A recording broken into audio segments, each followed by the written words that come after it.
čom som sekal ten trnistý val. No nenašiel som život, len mŕtvy bál. Dvorania v prachu, král bez dychu. Všetko sa rozpadlo v hrobovom tichu. Vystúpil som hore, kde spala tá tvár. Myslel som, že nesiem jej najväčší dar. Bola tak krásna, nehybná a tichá. Netušil som, že už storočie len z hĺbky pekla dýcha.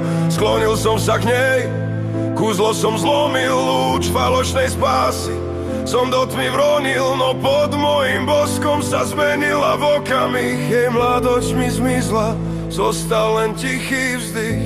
Jej krása sa prepadla, mladosť prach zhorela. Ostal som len tieňom nad troskou jej tela. Záchranca, nie, som ten, čo ju preklial, aby v troskách svojho tela ďalej len dela. Chcel som byť hrdina v rozprávke starej, no priniesol som život tej žene zúfalej. V jej očiach niet vďaky, len nekonečný des. Miesto šťastného konca strážim len jej tichý bes. Smrť bola jej záboj, ja som ho strhol. Do sveta mŕtvych snov som ju znovu vrhol. Som väzniteľom duše, čo túži len spať. V labyrinte času ju hnilobe nechať brať. Viekol som ten prízrak do chladných siení, kde sa každý úsvit v čierne muky mení. Bylinkárky chodia, varia čierny blend, no jej pohľad blúdi, hľadá večný tieň.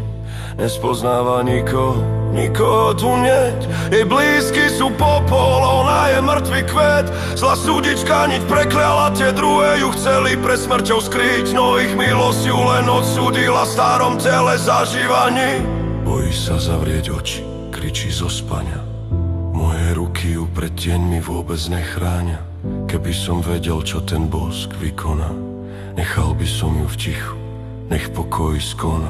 Môj hrad je jej klietkou, môj hlas je jej cudzí.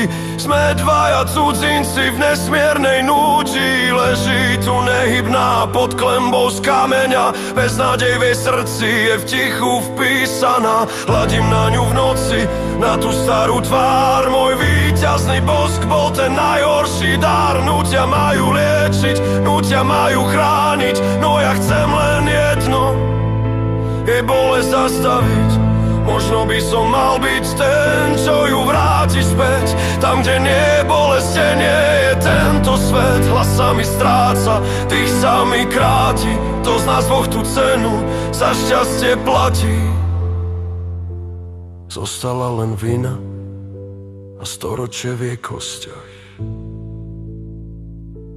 Odpust mi, ruženka, ak si v tom trni svoju dušu navždy nechala.